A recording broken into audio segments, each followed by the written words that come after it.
So if you think about it, the opioid crisis, if it's taught us one thing, it's taught us that addiction is not a disease of poverty, deprivation, or even childhood abuse. I mean, those things are sometimes involved in causing addiction, but they are not the common denominator. It's something else.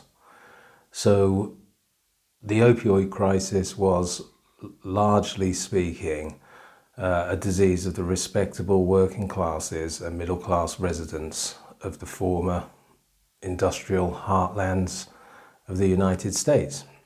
So, I mean, it's famously the scourge of small town America. You know, so a kind of equal opportunities destroyer, if you like. You could see it as an epidemic that affected cheerleaders and straight-A students, doctors, the children of doctors. It was markedly different from the meth epidemic of the 90s and the crack epidemic of the 80s, which were obviously predominantly affecting white, rural, poor and black, urban poor, respectively. So you can see that poverty and deprivation are there in some drug epidemics, but not in others, not necessarily. So therefore, poverty and deprivation and all the things that come out of that are not a common denominator of addiction itself. So the popular liberal trope that addiction is caused by poverty, inequality, childhood trauma, that sort of thing is, and not explicitly not caused by drugs or the addictiveness of certain drugs or criminal activity or things like that. We mustn't think that those things cause addiction. They clearly do. So to give you an example of how muddled this kind of narrative is in the popular imagination as reflected in the liberal press, take two sets of topics that were very, very popular, topics of stories by the New York Times between about 2015 and 2020. One was childhood trauma and the other one was Big Pharma's role in the opioid crisis. So here's a list of titles, just a few of the hundreds of titles on trauma that were the headings for articles in the New York Times. How childhood trauma can affect your long-term health. Treating the lifelong harm of childhood trauma. How to keep children's stress from turning into trauma. An epidemic of child trauma. Treating childhood trauma. Trauma may have fallout over generations. Post-traumatic childhood. Kenneth Branagh is finally processing his childhood trauma. And then let's have a few about Big Pharma's role in the opioid crisis. Sacklers and Purdue Pharma reach new deal with states over opioids. You murdered my daughter. Relatives of OxyContin victims confront the Sacklers.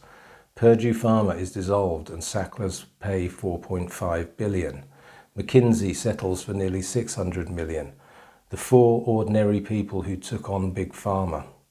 Lawsuits lay bare Sackler family's role in opioid crisis. Noticeably lacking were a similar amount of stories about the cartel's role in selling black tar heroin off the back of the decrease in OxyContin use as the authorities started to come down hard on pill mills and so on, because that didn't fit the narrative, because it's not crime, you see, and it's not the addictiveness of the drug. Apart from it is. It clearly is, but only if it's a corporate drug dealer. That's the only time that the liberal press seemed to be interested in the idea that drugs might cause addiction. So let's have a quick recap of what happened with the opioid crisis. Obviously, it was started by Big Pharma. Big Pharma's role was paramount. aggressive marketing campaigns, threatening doctors with lawsuits if they didn't prescribe opioids for pain. Opioids had not traditionally been used much for non-malignant pain, non-cancer pain, but they started to be prescribed much more on an outpatient basis because of significant pressure brought on the medical field by Big Pharma. And by the mid-2010s, you had a situation where sale of opioid painkillers had quadrupled, and more people, I think, were using opioids than tobacco at one point. I mean, it was really, really crazy. And all of this happened whilst we knew full well that chronic use of opioids actually increases sensitivity to pain, which is quite an interesting side tangent that we could go down. It's called hyperalgesia. And I would argue that as a society, we've kind of become hyperalgesic. We have a heightened sensitivity to pain, so it's quite poetic in a nasty way that would be our drug of choice through the early 21st century. Anyway, that's the backdrop. So that's as much as we know. That's the apparent story on the face of it. I would argue that it's a lot more complex than that, and I would argue that it has to do with more to do with deindustrialization. So unemployment, clearly there is a clear link between sudden heightened rates of unemployment and drug use. At least as strong a link as there is with poverty, long-standing poverty and childhood abuse, etc. So if we look at that, since 1980, famously, the United States has been in industrial decline. Arguably in the UK it goes back even earlier than that. And interestingly, those two countries have both had significant opioid epidemics through those decades. In America, the Rust Belt, roughly corresponding to a belt that runs from New England to the Great Lakes, states like Connecticut, Maine, Massachusetts, New Hampshire, New York, Pennsylvania, West Virginia, which was very heavily hit by opioids. This rapid process of deindustrialization kind of has blighted this area and brought significant amount of urban decay. And it just so happens that figures from 2016 show us that these states had the highest rates of deaths due to opioids in the whole of America.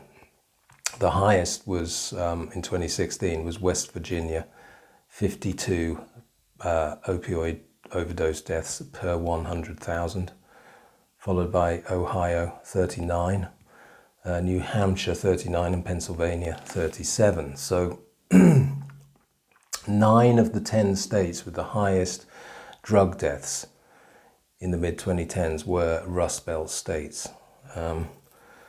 But these states were not and have never been the poorest states in America. In fact, they have some of the lowest rates of poverty in the whole country. So figures from the US Census in 2020 reveal that many Rust Belt states are among the lowest ranking in terms of poverty. 9 Rust Belt states had the highest overdose death rates. 4 of them, Maryland, Massachusetts, New Jersey, and New Hampshire, were among the 10 least poor states. And the opposite is also true. So the states with the highest poverty and deprivation, you're talking Mississippi, Alabama, Arkansas, were amongst the lowest in terms of deaths from that particular drug epidemic. So I suppose some would argue that these figures could be skewed because there are a kind of states are big, and there are pockets of wealth and deprivation that coexist side by side in the same state, obviously. So if you take it down to a county level and look at childhood poverty by county, for example, we can see that there are virtually no pockets of serious child poverty in the industrial corridor that was most adversely affected by the opioid crisis. So it seems quite conclusive that it's almost the opposite. Obviously something's going on, but it's not typical long-standing poverty as we would know it, as we would call it. It's something else. So if we look at the UK, we can get a similar picture of deindustrialization and sudden unemployment and loss of statuses and roles, causing a similar crisis in areas that weren't necessarily traditionally poor. They don't have long-standing problems with poverty. They have a sudden decline and a sudden change in sense of meaning.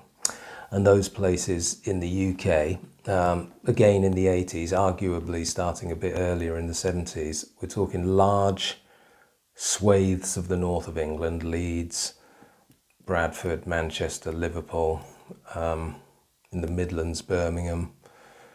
So you're talking coal mining in Yorkshire, South Yorkshire, Nottinghamshire, steel works in South Yorkshire, shipbuilding on the Tyne, in Glasgow, in Belfast, docklands in Liverpool and East London, manufacturing in Birmingham, manufacturing in the East Midlands. These areas all got hit famously with a heroin epidemic. There were two waves of it actually in the UK, the early 80s and the early 90s, two big waves, and those actually coincided with the recession. So again, more pointing to the fact that a sudden change would cause an upsurge in self-medicating rather than long-standing poverty, inequality, things like that. Sudden inequality or sudden drop in status is probably more likely to be driving it.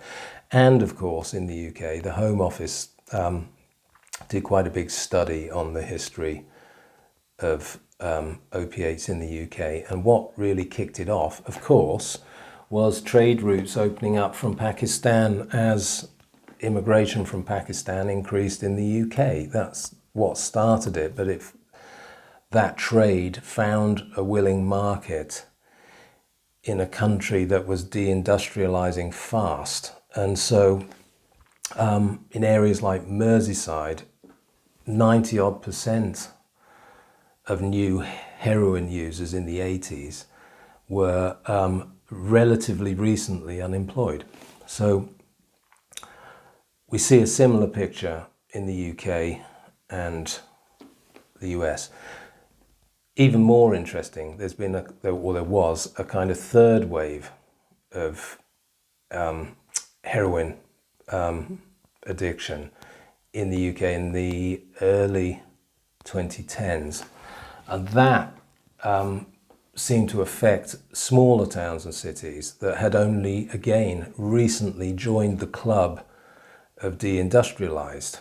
They weren't previously, they had recently become down at heel, decaying. You're talking about towns like Port Talbot, Portsmouth, Blackpool, Burnley, Hastings, Reading, Barrow-in-Furness, Blackburn, Scarborough, Gosport. So this is a strange mix. If you're from the UK, you'll understand the connotations here. This is a mix of faded seaside resorts, so tourism is also an industry, completely defunct by this point. You're talking there former mill towns that have finally gone, and one that had a steelworks that disappeared approximately 5 to 10 years earlier. So these are, like, if you like, the last men standing. Barrow-in-Furness was a big military hardware manufacturer until the 2000s, and it famously shut down.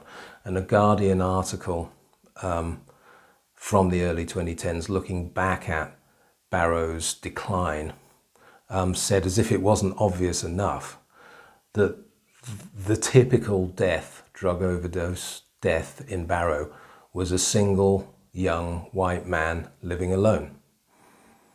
So you've got a different profile here, I would suggest. The profile of these more recent drug epidemics has been more focused on whites and more focused on people who had regular work, who were not poor, and who had a drastic shift in their status and their statuses and roles and senses of meaning.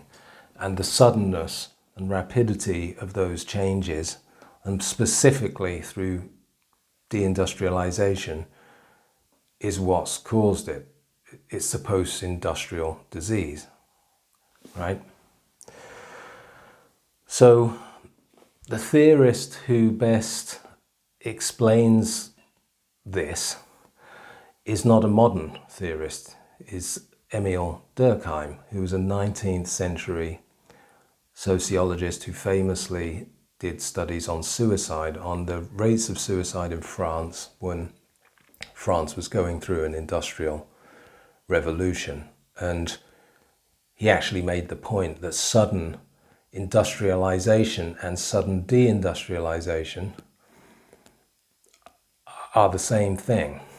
There is sudden change, there is sudden shift in value systems and lifestyle and expectations and sources of meaning. So the theme here is sudden change.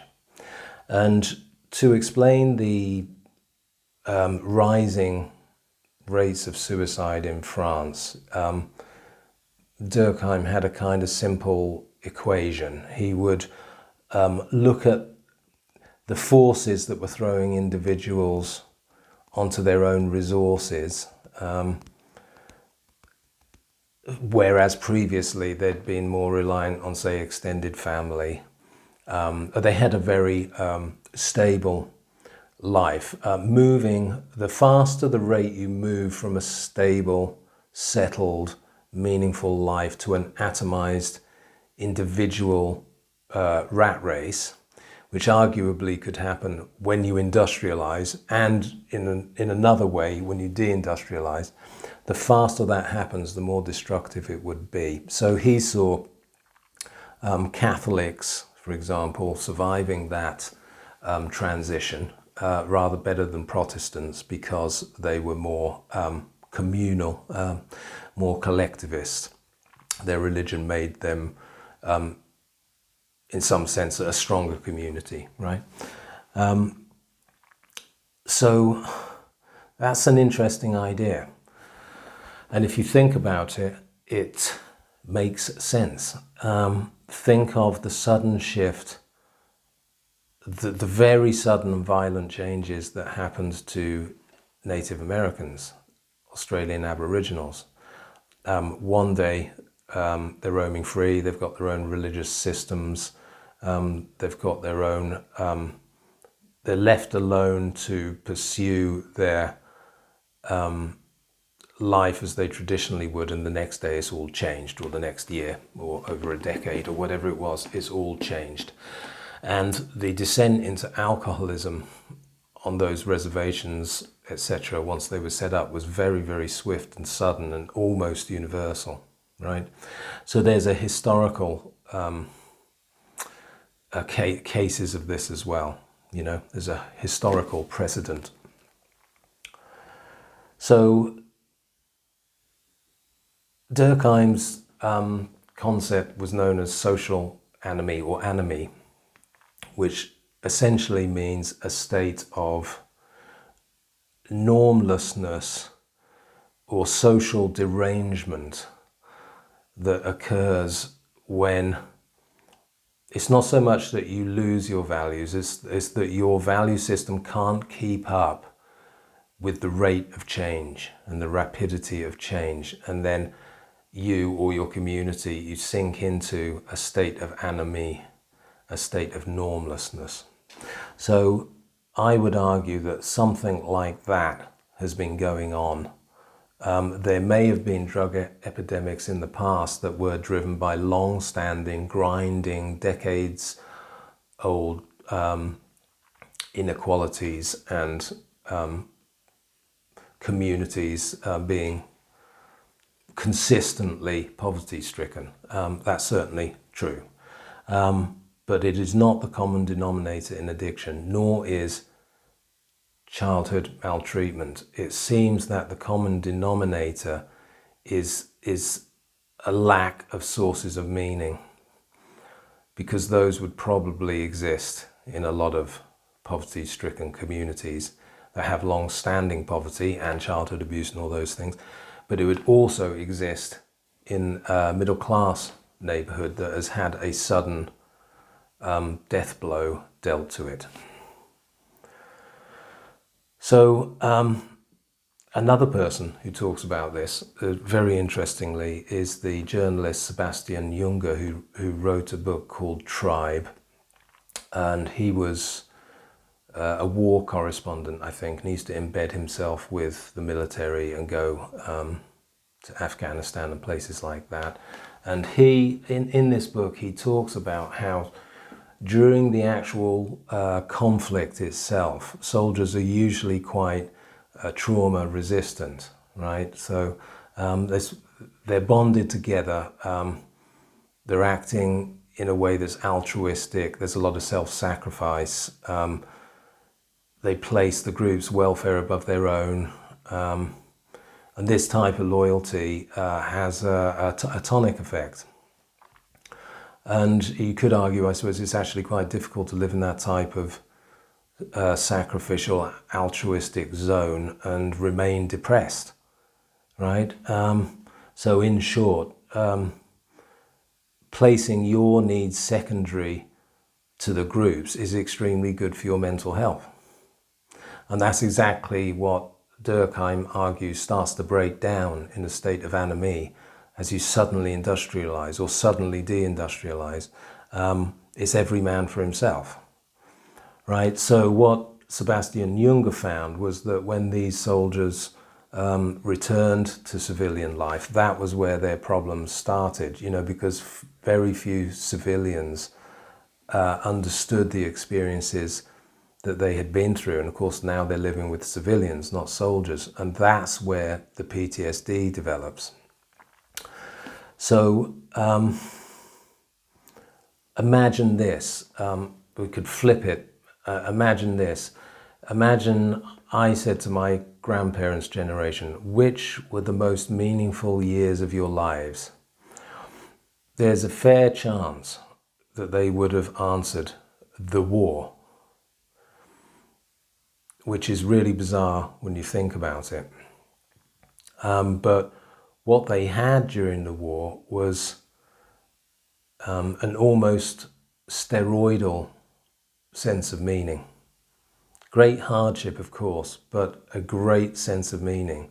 So there was no room for individualistic worrying and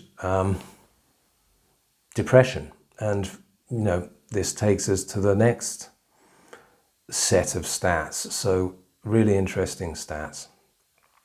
So suicide from desperation and depression, at least, because there are other types of suicide, but that type of suicide, which is the one that we're familiar with, not sort of honor-based suicide or something like that.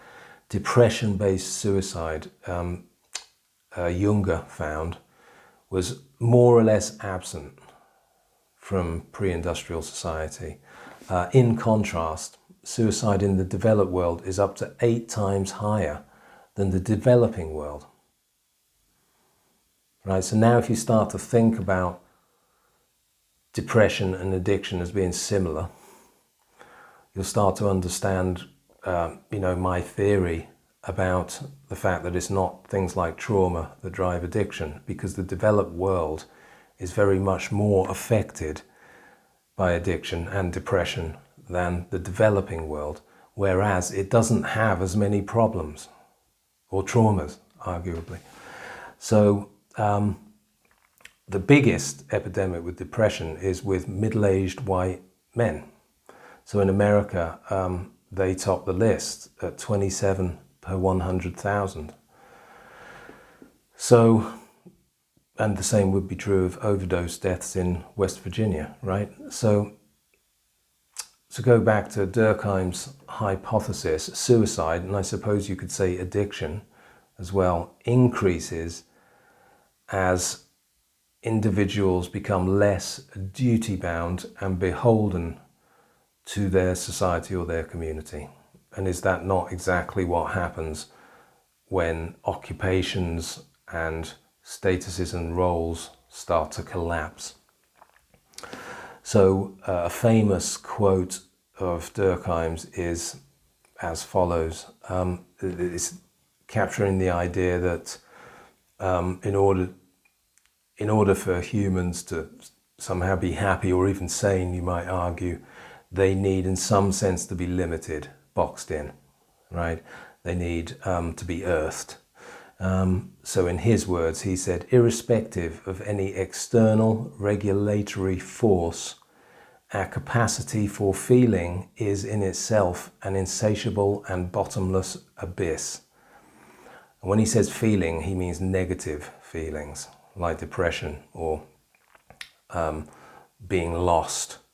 And when he says irrespective of any external regulatory force, he means the rules that are placed on you by things like religion, the neighborhood, the employer, right? So here we can see that anomie, a state of social dislocation and derangement, can be brought about by industrialization, deindustrialization, but it's not so much to do with the economic inequality that brings, as most Marxist writers, for example, would lead us to believe, but more to do with the fact that it removes overarching sense of meaning from your life, right? So what happens when this sense of meaning, or these meaning makers disintegrate? Well, we know what happens because we've seen it happen to Native American societies and Aboriginal societies. Carl Jung famously said in Man and His Symbols, he really sums this up. It's essentially boomeranged back on us, right? So Carl Jung said, anthropologists have often described what happens to a primitive society when its spiritual values are exposed to the impact of modern civilization. Its people lose the meaning of their lives, their social organization disintegrates, and they themselves morally decay. We are now in the same condition. And he wrote that probably in 1960, somewhere around there. Yeah, so that's my theory of the overarching causes of addiction. Obviously, it's multifarious. But addiction absolutely is driven by crime, and it is driven by the addictiveness of drugs. And it quite often really isn't driven by poverty and inequality, not nearly as much as people think. Much more common. If we were to look for one common denominator, it's a loss of meaning and sense of purpose. Addiction is essentially nihilism. And those things are rife in the post-industrial age. So in many, many ways, addiction is a post-industrial disease.